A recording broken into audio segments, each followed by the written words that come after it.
Our lesson for reflection starts where the gospel ends. Jesus' words are very damning. They call the Jews on the hypocrisies. They claim to follow the law, claim to follow the prophets, to abide by the word of Moses. But all the prophets and Moses wrote of Jesus, wrote specifically of his future life, his future works, of his birth, all of which he had then fulfilled. But none of the high-ranking Jews, the high-born Jews, the Pharisees, the high priests, the families of the rich, none of them believed in Jesus because they didn't want to believe in anything that would cause their world to change. They didn't want to lose their riches. They didn't want to lose their seats in the good restaurants. They didn't want to stop being called rabbi and shown all the honor that they did not deserve. But life is about change. And faith is about trusting that change.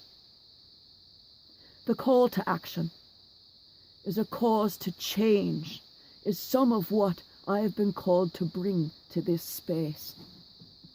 When you turn away from words you don't agree with, such as you can't own handguns at home, or any rifle that shoots more than a single round, and still follow Christ, you are practicing hypocrisy and allowing evil into your life through compromise.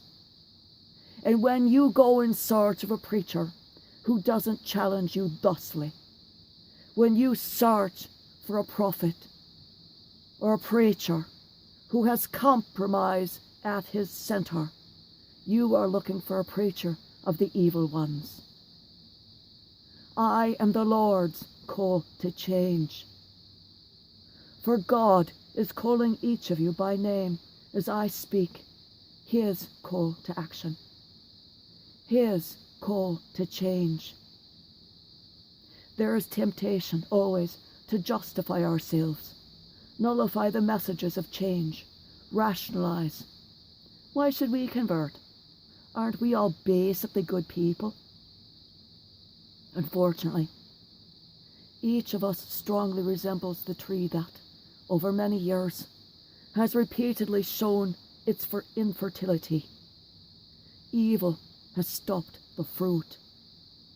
But, fortunately for us, Jesus is like the gardener who, with limitless patience, still cares for that fruitless tree, refusing to sever the fruitless branches from the healthy vine.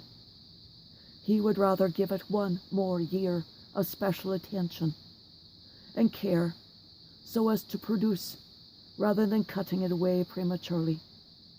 But after that special attention, nothing occurs.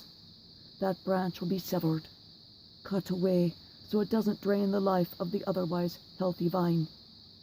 And so the evil cannot move up the branch, infecting the healthy from the unhealthy.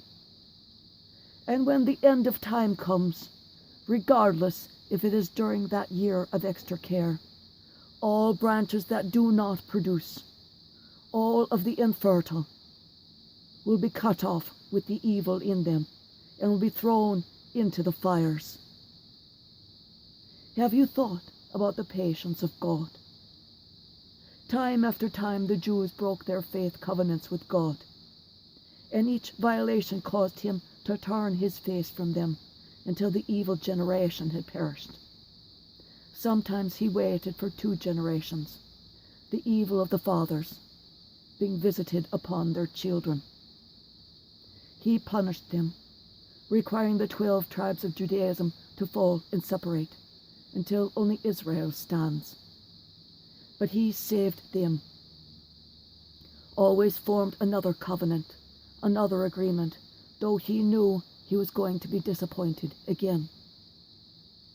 Then He so loved the world that he gave his only begotten Son. And look what we did to this beautiful, sinless, blameless Son.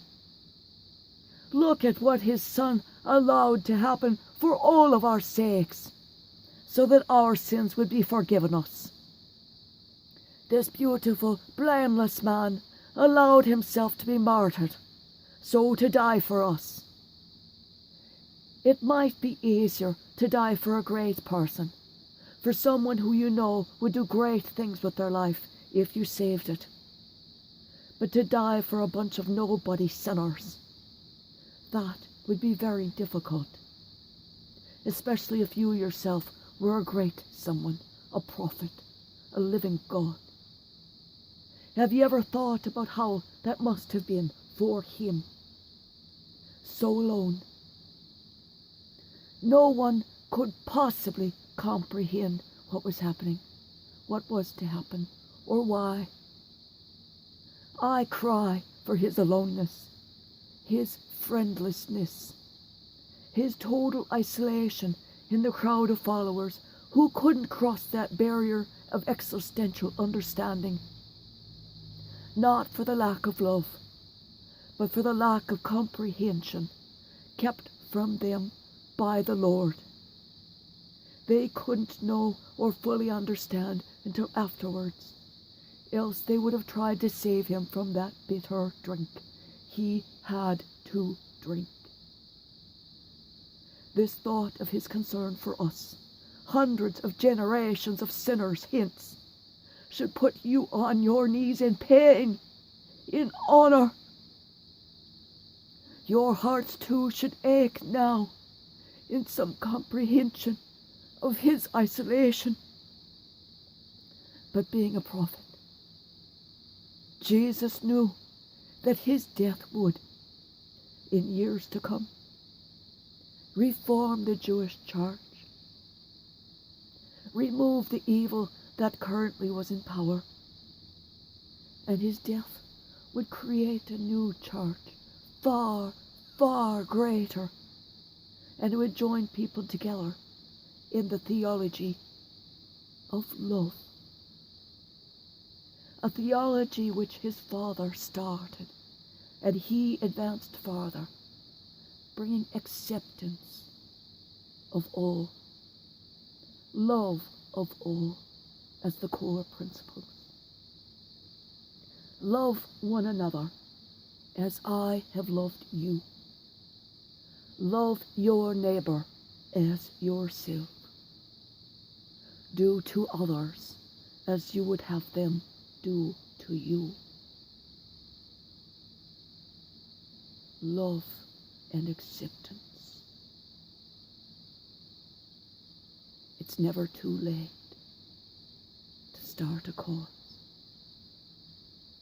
It's never too late to convert. God's patience awaits us until the last moment. Now is the time to change.